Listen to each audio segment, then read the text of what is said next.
Hello and welcome to the inaugural pilot episode of Idaho Gardener. Thank you for watching.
So here I'm gonna show you what I just did in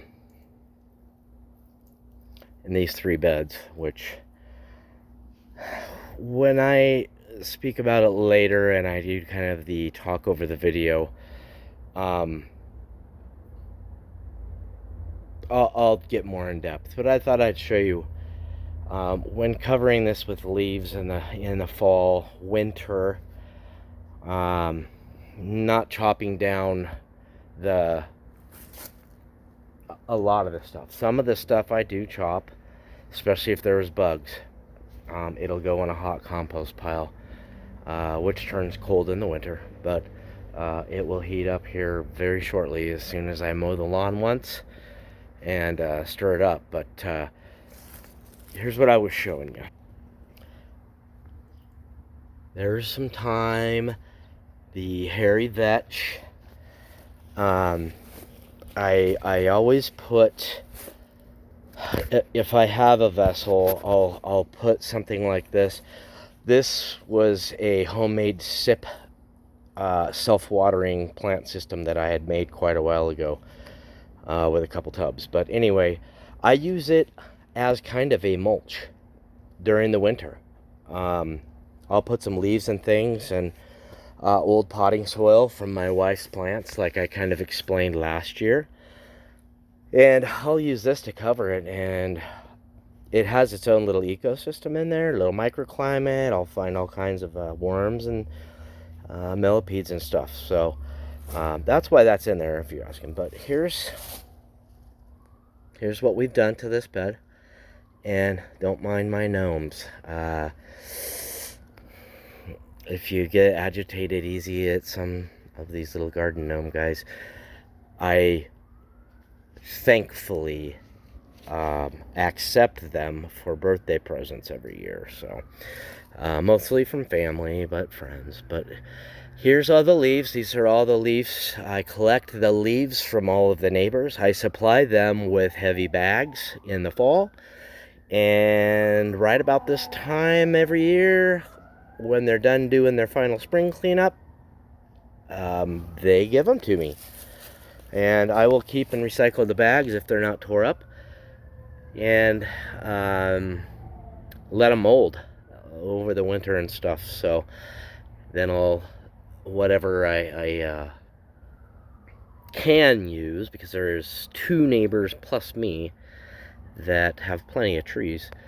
In January, depending on my hunting schedule and other things, I just lay it all out thick, all the leaves and things. And you notice if it's hardy and it wants to grow, it's gonna. So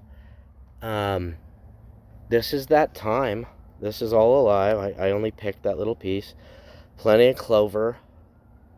There's vetch and some other little things starting to poke through. Now, granted, it's almost the last week of March 2023. Been another what I call a typical spring here, like when I was young, but not typical as far as the last decade. Anyway, when I spread this out in the winter or fall, the worms love it, everything loves it, and I will just kind of let it mold again. And then I have straw bales.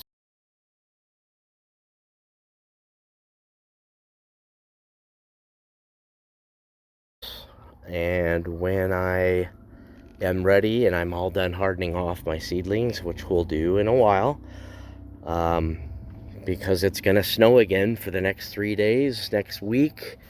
I mean, heck, it's March, I don't know, 23rd or so is when I'm recording this. So not ready to plant. I've got them all inside. I've got a tent, some lights, some fans, and lots of stuff. So not ready to come out, but when they're ready to come out, I will take most of this leaf litter off and clean it up. I will not take it all off, but I will clean it up. I'll chop it up, put some back on. The rest will go back in the compost.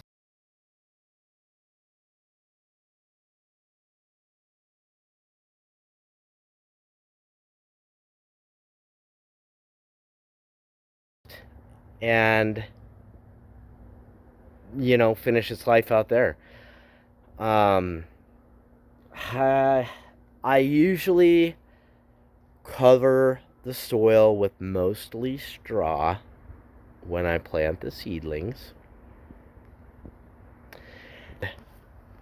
Wet it down. So a lot of people say, "Yeah, it's a lot of brown. Gonna eat up all that nitrogen. You just grew all those pumpkins and all those squash and all those whatevers that take all that nitrogen, and they've already taken it out." Well, it is true. But the way I amend and the way I take care of this stuff, not a problem. All organic. I make my own teas. I use lawn, some K&F things, with clippings and water and rotten things.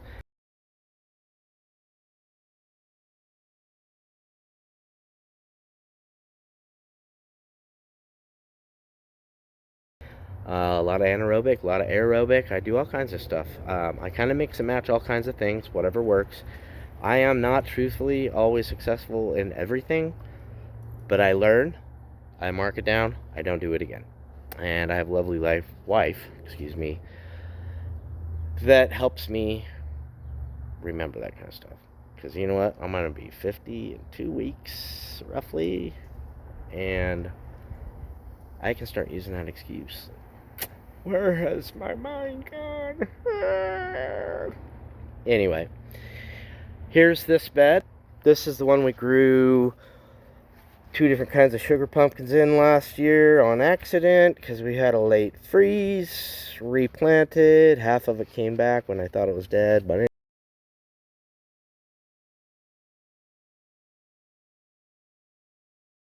anyway,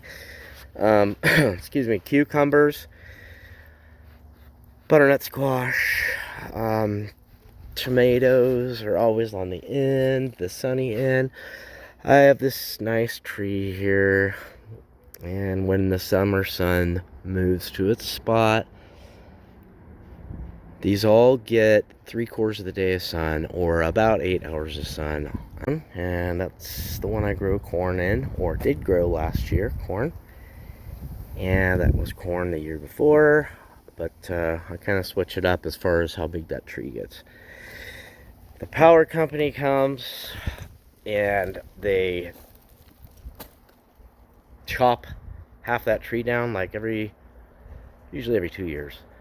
And it's because of the power lines, I guess. But they're getting ready to do some big road work over here on this little road behind me. You heard that ambulance on. I'm hoping they do something different, because there's one old house about 1/4 of a mile this way, and it was like one of the old original farmhouses here. I'm in an area that was all farms 15, 20 years ago. That old farmhouse was the one and only thing that got power on a pole. For 2 decades or a little bit more, this whole area I live in, the power was run underground. So, be that as it may, I haven't finished this bed. You can see the corn stalks. I usually leave them. I'll inspect them for any bugs or anything, but this was a really clean bed last year.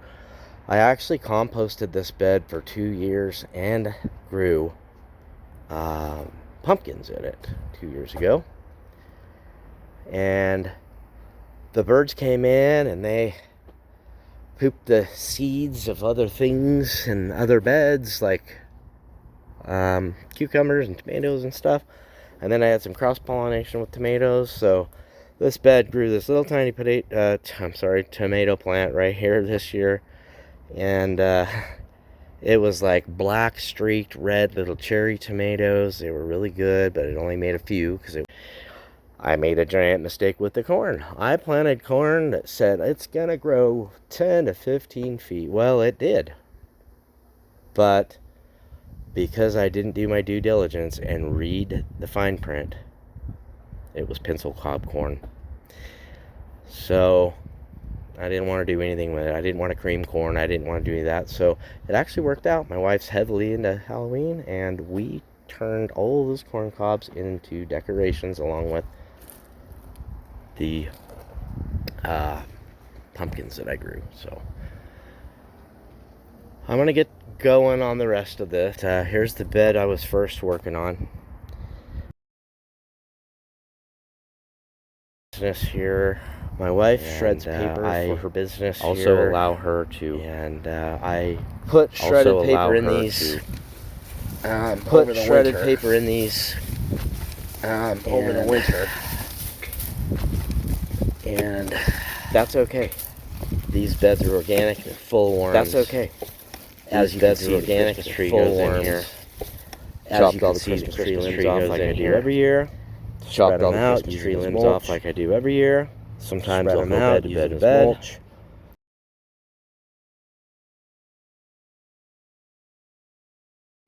Sometimes I'll go bed to bed to bed. Most of the time it just goes back in to the compost. And we'll see. I got blueberries over there that are barely making it. I tickled them with a little bit of something last year, organic, that they liked. I've got blackberries.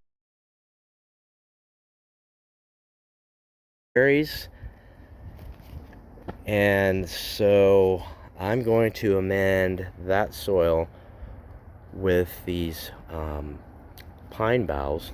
Plus we have a pine tree in the front yard that just sheds a ton of, well, you all know, sheds a ton of needles. So I'm also putting those in there. I know they're not acidic. I know this science, everybody thinks they are.